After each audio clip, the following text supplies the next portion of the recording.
Okay, good morning, Algebra 2 students. We are going to go over part 2 of section 7.6 today, which is techniques to solve logarithmic equations. Last time we did exponential equations.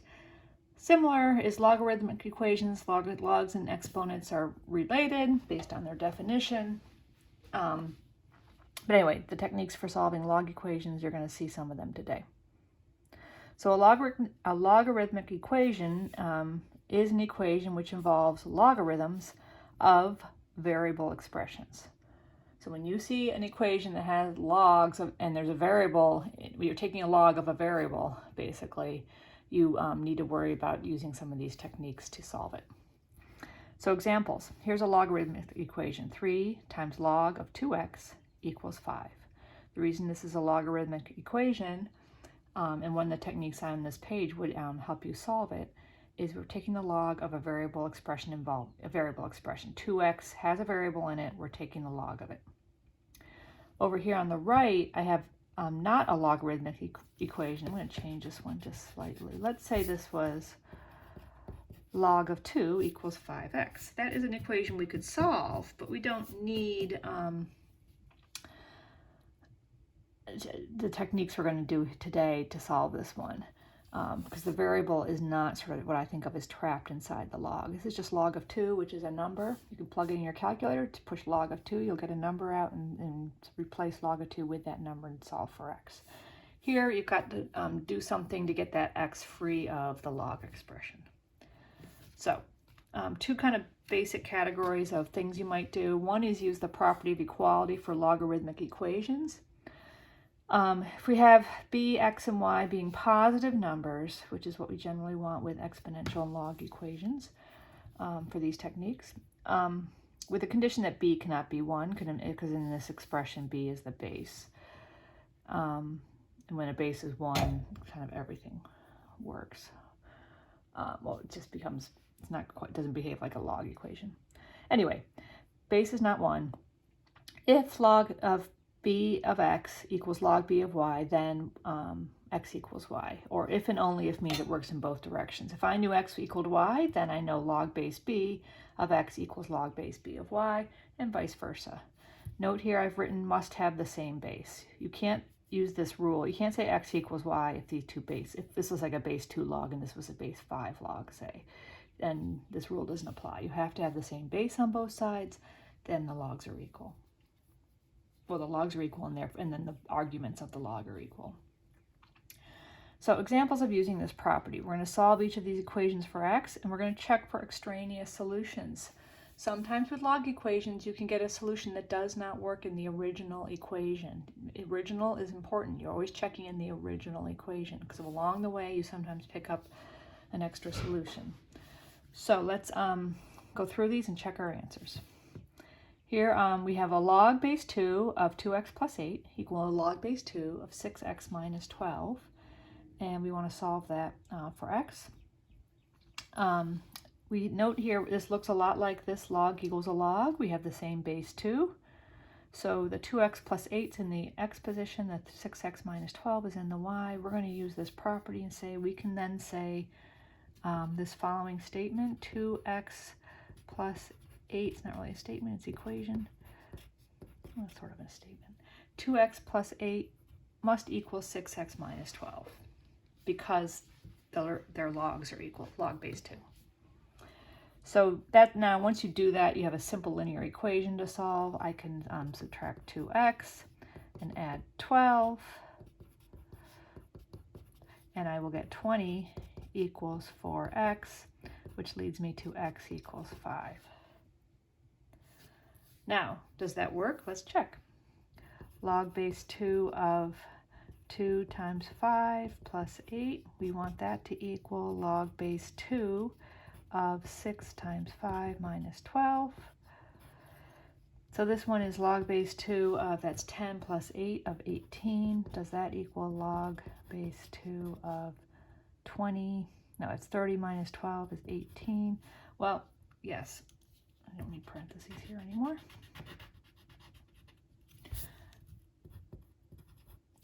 You could plug log base 2 into your calculator, and both times it's going to come out the same number.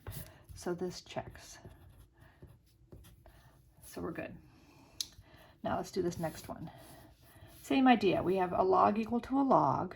That's a lot. When you have a log equal to a log, that's when this property is helpful. As long as the base is the same, we can remove those logs and say, well, it must be true that 3x minus 5 equals 2x minus 4. I want to make a big point here.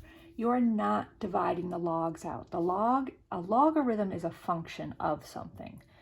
So please don't write a bar and say I'm dividing log 3 out. That actually doesn't make any sense. A log is an operation that acts on something. So you can't divide it out. What we're doing, think of it more as removing it.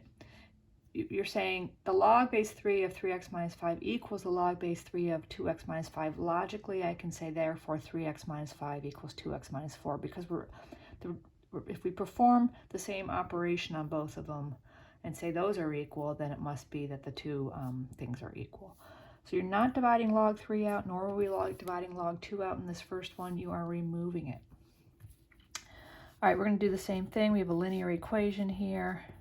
So let's just get things together. So you get minus 2x from both sides, add 5. That will get us to x equals 1. Got the solution pretty quickly. I forgot to box my solution over here. Let's check it. So my check is log base 3 of 3 times 1 minus 5. Does that equal log base 3 of 2 times 1 minus 4?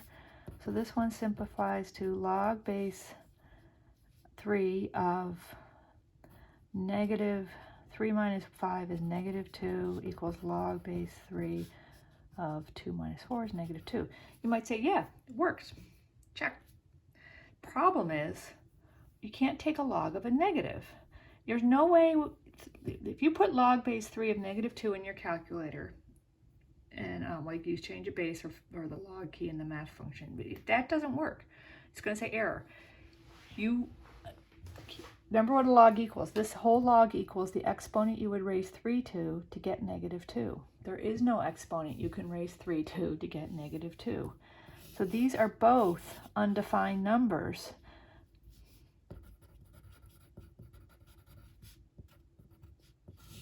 Doesn't matter that they're equal. They look the same. They are undefined. So you can't plug one in here and it's nonsense. So that means we have to take one out. It's extraneous. Okay, there is no solution. So our conclusion in this one is there's no solution. There's nothing I can put in for x to make this a true statement. That's my answer. And this justifies it. Okay, next one. These bottom ones are slightly different. Another useful technique to solve some logarithmic equations is to rewrite the equation in exponential form. This works best when this is important, when you use this thing at the bottom versus the thing up top. The one at the bottom works best when you have a single logarithm equal to a number. There are times that are more complicated than what you're going to do in this class that you can do what I'm going to show you here, but for now, the times where you have a single log equals a number, that's when you do the step of rewriting the equation in exponential form. So let's look at these three. Here we have 3 natural log of x equals 7. This isn't this is a single log on this side, but it's 3 of it. So I'd rather have this be truly a single log, and I'm going to divide out 3 here to make this left side ln of x. That's a single log of x equals 7/3. Okay. Now I have a log equals a number. Log equals a number. Then you rewrite the expression in exponential form. So that now I'm doing the rewrite. This is a rewrite in exponential form. I'll write it out. Oops. So it's e to the 7/3 equals x. So now, by writing it in exponential form, I've got x alone and e and equals a number, e to the 7/3. Let's just quickly, just going back to the beginning of the chapter, and remembering how to get an e to the power. We're on the natural log key. The opposite function is e to the x, so we're going to do e to the x, and what's my x? It's 7 divided by 3. Okay, I can hit enter, and I get 10 point, shouldn't put an e there, I get x equals about 10.312. That's my answer. If I wanted to check that, I would need to take the natural log of that and multiply it by 3 and get 7. Now if I approximate, if I do natural log of 10.312 and then multiply that times 3, it's going to be close to 7, but not exact, because this is an approximation, the 10.312. You can put inside here exactly what it is by putting in e to the 3 to the 7th, but then it's going to equal, of course, that exponent. All right, so let's keep going. Here's another one slightly more complicated than this one, but there's only one log in this problem, which is one sign that doing this might be the way to go. But I still have a 1/4 in the front. I'd really like that to be a 1 in the front. So I'm going to multiply both sides by 4. And what that's going to do is reduce this 4 out. And on the left side, I get log base 3 of 5x. On the right side, I get 8. And multiplying by 4 is a way to undo multiplying by 1/4. Okay. Now I've got a log equals a number. I can rewrite it in exponential form. So this is 3 to the 8th. 3 to the 8 equals 5x. That's using the definition of a log. So this is my rewrite step.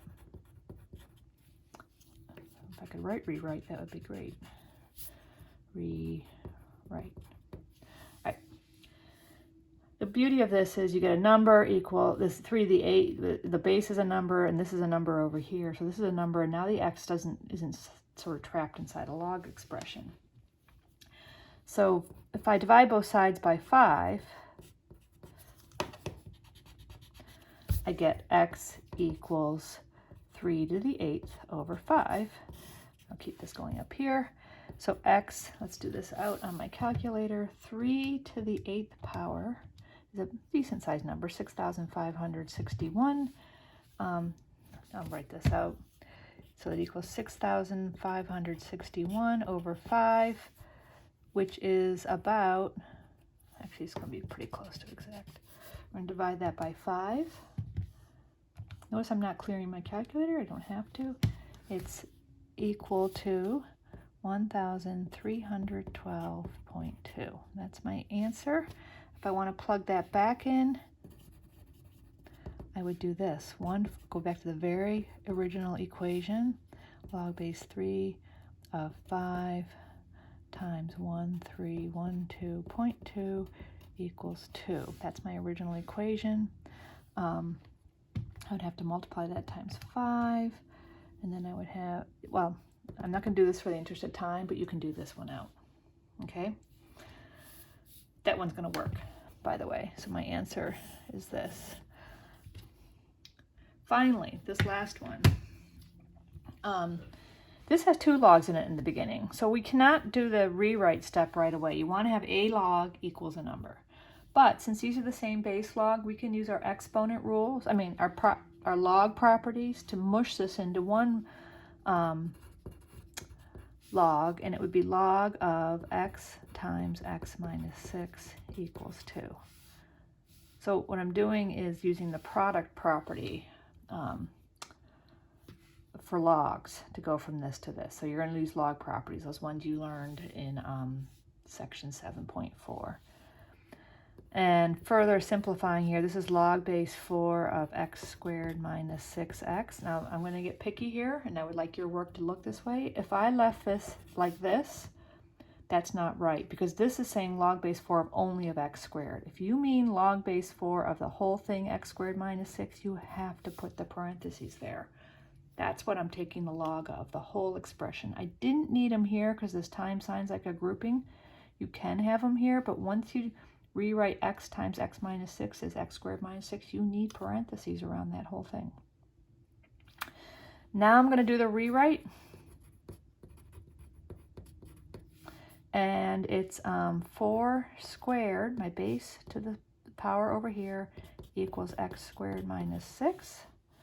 And that is 8 equals x squared, not 8, 16. I have a little trouble doing my mental math this morning. X squared minus 6. I'm going to carry on up here and say x squared minus 6 minus, 6x.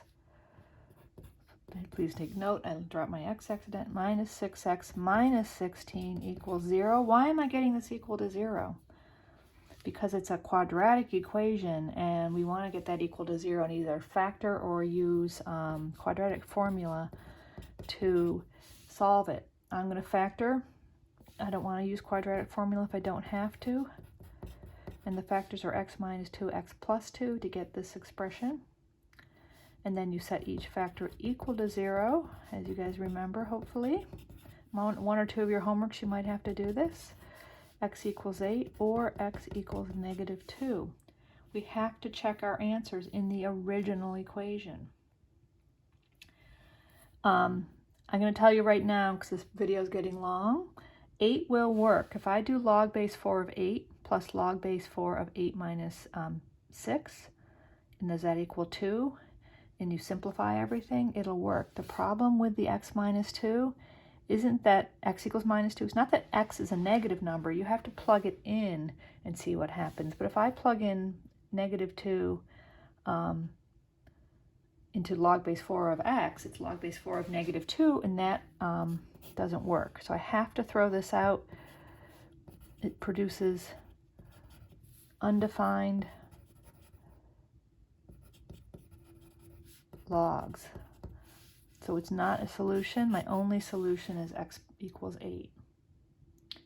So it's not because it's negative, it's because when you go back up here, it makes one or both of these negative. Kind of like this up here. 1 was a positive number, but when you plugged it into these two logs, you have logs of negatives. That's undefined. You can't do that. So you have to throw out that solution. So that's it.